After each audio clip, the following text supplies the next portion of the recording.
Welcome back to the Deep Dive. We're your shortcut to being brilliantly informed. Today, we're really cracking open some fascinating source material. It's all about longevity, but specifically sustained vital energy, the kind that seems to defy age. We're going deep on this concept called prana. I mean, I think we all know someone like that, right? Maybe in their 50s, 60s, even 70s. They just have this incredible level of get up and go. They never seem tired, always enthusiastic. It's like they approach life with this lightness that, well, most of us lost somewhere back in our 30s. And the research we looked at suggests the key difference might be something called the prana air element. That's exactly right. So our mission today is basically to unpack what this vital life force actually is, and maybe more importantly, why it seems to decline as we get older, according to these sources. And then crucially, we want to distill the most actionable piece of advice from the material, this simple but very precise technique. It's called the Praana Siddha Digit Pose practice. We'll probably just call it the Praana STP from now on, yeah. It's specifically designed, they say, to restore that lost energy. Okay, let's start there then. This prana concept. It's more than just general energy, isn't it? It sounds like a very specific kind of fuel. It is. It's much more specific than thinking about, say, calories or just physical stamina. Yeah. Prana is described as the vital life force itself. Think of it as a subtle energy linked to the air element. It flows through particular channels in the body, keeping, well, both the body and the mind active, sharp, and really vibrant. It seems to dictate your overall enthusiasm for life. Okay. And that difference between just being active and being vibrant, that seems key. The material we read paints a really vivid picture, doesn't it? Yeah. About what happens when that prana reservoir is full versus when it's, running low. Yeah, exactly. Think about that 10-year-old kid the source mentions. They run, they jump, they fall, get right back up, they play tirelessly. And it's not necessarily because they're fitter in the adult sense, but because their systems are just saturated with prana. The recovery is almost instant. They're resilient physically and emotionally too. Right. And then you follow that same person. Fast forward to age 60. Maybe they struggle with stairs or just lack the motivation, that prana life energy, even for basic daily stuff. That drop-off, the sources are saying it's not just physical wear and tear. It's a lack of this specific vital element. Precisely. The material suggests that the aging process, especially hitting 40, 50, 60 plus, it's directly linked to the body essentially running out of this specific life energy. The natural supply just can't keep pace with the demands, maybe the drains, of modern life. And that's when we start feeling heavy, sluggish, less alive, really. Okay, so if the problem is this declining prana reservoir, then the big questions are, one, how do we get it? And two, what are we doing, especially now that's actively messing up our intake? Good questions. So we apparently receive prana from our environment all the time. The sources consistently point to four main ways. The air we breathe is a big one, sunlight on our skin, the water we drink, and interestingly, the food we eat. So it's basically the life energy that's embedded in nature itself.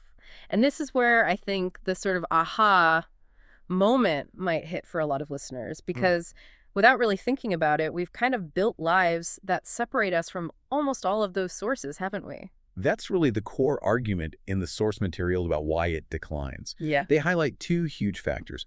First, our dietary habits. And it's not just about calories, like we said. It's about eating processed, preserved, or stale foods. Foods that, according to these sources, simply don't carry life energy anymore. Okay, I have to jump in here because stale foods sounds a bit vague.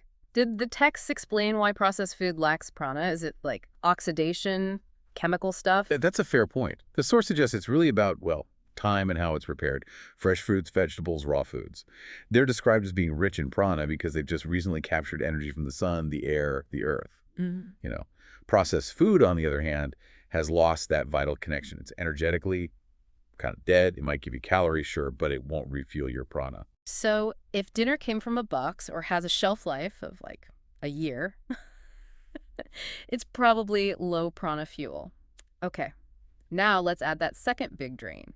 Lifestyle. We're indoors. All. Time. Yeah.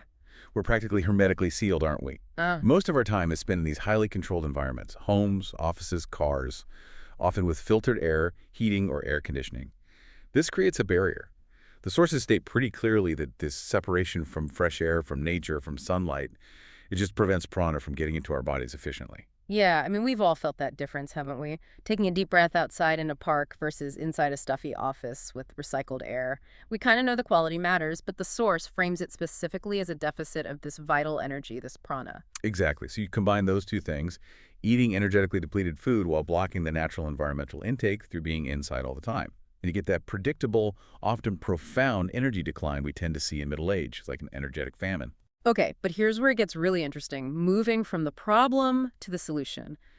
The sources offer this powerful, yet it sounds almost deceptively simple method, the Prana SDP.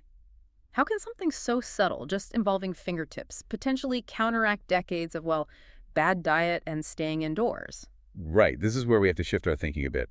From macro energy, like muscles working, to micro energy. Think subtle channels, sometimes called nadis in these kinds of systems. The source suggests that these specific hand poses, these SDPs, act almost like, well, like electrical switches. They redirect and amplify the flow of prana through these subtle pathways.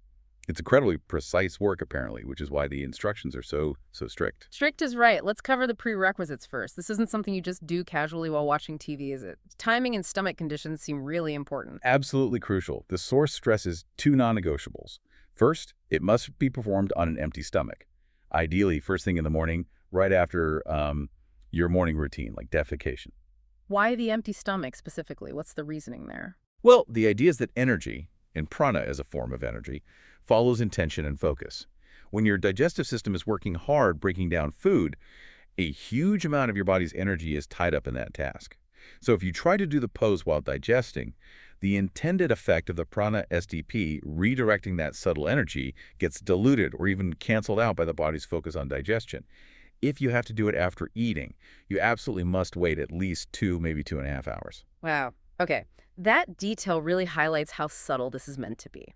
All right, let's give everyone the exact blueprint for the Prana SDP itself. Precision matters, you said. It really does. Okay, so take your hands. Let's walk through the geometry of this pose carefully. First, the tip of your thumb needs to touch the tips of both the ring finger and the little finger. Okay, so thumb, ring finger, little fingertips all touching. What about the other two? Index and middle. They must stay straight, extended, not tense, but straight.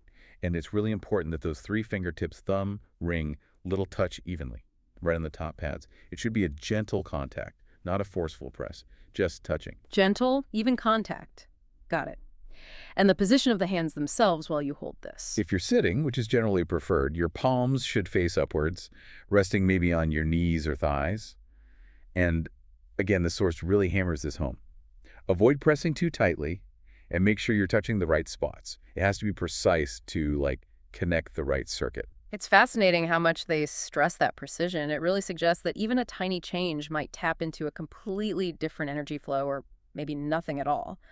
The good news, though, is once you've got the pose down, the source says you can do it in any comfortable position. Sitting, walking, even lying down. Correct. As long as, and this is the key, as long as the empty stomach rule is followed. Sitting is often best for focus, but yes, other positions work too. And, for anyone listening, if this verbal description is a bit hard to picture perfectly, the source material does confirm that visual guides, pictures, or videos of the Prana SDP are out there. So you can double check you've got the finger geometry exactly right. That's the crucial first step. Okay, so we have the how. Now let's talk payoff. What kind of commitment are we looking at here, and what results can people realistically expect, according to the sources? The commitment is actually pretty manageable, especially considering the potential benefits described. The recommendation is to practice this SDP for about 20 minutes, twice a day. 20 minutes twice daily. Okay. Is there a minimum time, like a buy-in period, before you might start noticing anything? Yes, there is. The minimum duration suggested to start feeling some kind of shift is at least 14 days, 2 weeks.